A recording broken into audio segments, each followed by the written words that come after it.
warahmatullahi wabarakatuh. Pertama-tama selamat pagi Ibu serta teman-teman semuanya.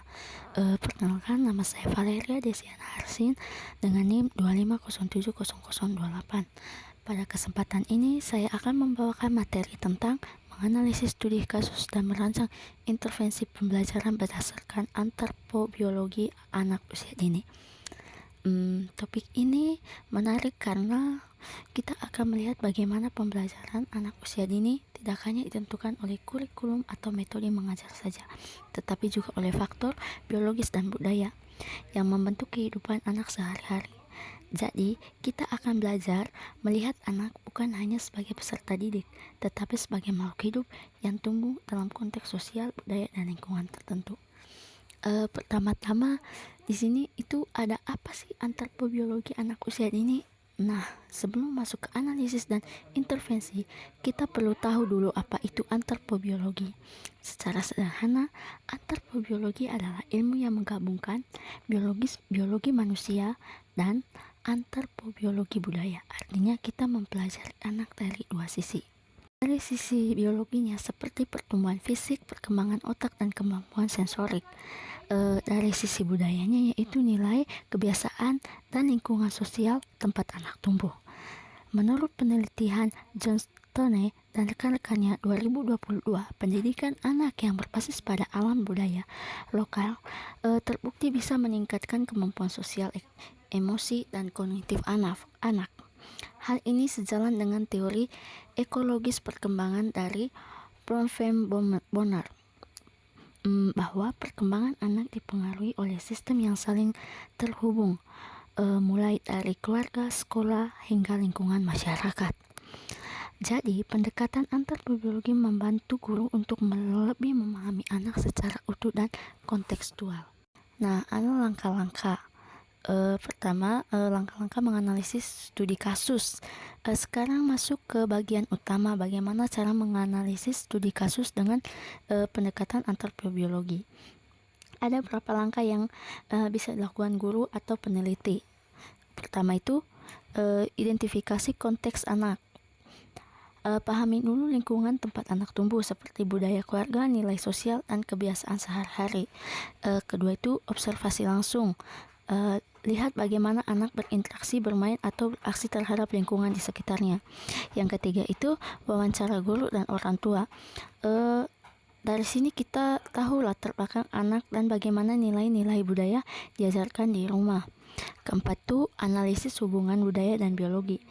Aktivitas fisik atau anak mendukung perkembangan motoriknya, atau apakah permainan tradisional membantu koordinasi dengan sosialnya. Yang kelima itu tentukan intervensi. Dari hasil analisis kita bisa merancang pembelajaran yang sesuai dengan kebutuhan anak.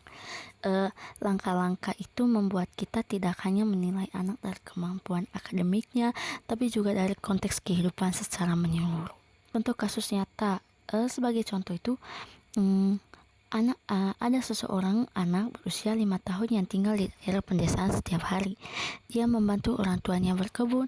Dari sisi biologis, kegiatan ini membantu perkembangan motoriknya, menggali tanah, menanam, menyiram. Dari sisi budayanya, ia belajar nilai, kerja keras, bertanggung jawab, dan kebersamaan. Namun, guru menyadari bahwa anak ini belum mengenal kegiatan membaca atau berhitung, maka intervensinya bukan dengan memaksa anak belajar di kelas, tapi mengintegrasikan kegiatan berkebun ke dalam pembelajaran. Contohnya, anak diajak menghitung jumlah biji yang ditanam, menulis nama-nama tanaman, atau menceritakan pengalamannya di kebun. Nah, pendekatan ini membuat pembelajaran menjadi relawan, menenangkan, dan kontekstual sesuai dengan hasil penelitian Olson et al. 2024 yang menekankan pentingnya hubungan antara manusia, alam, budaya, dan budaya dalam proses belajar anak. Baik, selanjutnya ada prinsip merancang intervensi. Dalam merancang intervensi pembelajaran berdasarkan antropobiologi, ada beberapa prinsip penting yang perlu diingat. Yang pertama ada kontekstual. Kegiatan belajar harus sesuai dengan budaya dan lingkungan anak. Yang kedua ada partisipatoris, libatkan anak, keluarga, bahkan komunitas lokal. Yang ketiga ada biologi sensitif, pertimbangkan aspek motorik, sensorik, dan emosional anak. Yang keempat ada berbasis bukti. Semua intervensi didasari oleh observasi nyata. Dan yang terakhir ada fleksibel. Guru harus siap menyesuaikan kegiatan dengan kebutuhan anak. Lalu ada penelitian dari Sagala dan Hasanah juga menegaskan bahwa desain PAUD yang baik adalah desain yang holistik, yaitu menggabungkan kesehatan, gizi, dan budaya lokal dalam satu kesatuan pembelajaran. Selanjutnya ada contoh rencana intervensi. Selanjutnya ada contoh rencana intervensi. Sebagai ilustrasi, berikut contoh intervensi sederhana yang bisa dilakukan dalam 6 minggu. Di minggu pertama, guru melakukan observasi lingkungan dan budaya anak. Di minggu kedua, guru mengikuti pelatihan atau diskusi tentang pendekatan alam dan budaya lokal. Di minggu ketiga, guru merancang aktivitas seperti permainan, lagu, atau cerita rakyat dari daerah anak. Di minggu keempat, implementasi kegiatan di kelas. Di minggu kelima, refleksi bersama anak dan guru tentang pengalaman belajar. Dan yang terakhir di minggu ke-6, evaluasi hasil perkembangan anak secara kualitatif dan kuantitatif. Dengan cara ini, pembelajaran jadi lebih dekat dengan kehidupan nyata anak dan mendorong mereka berkembang secara alami.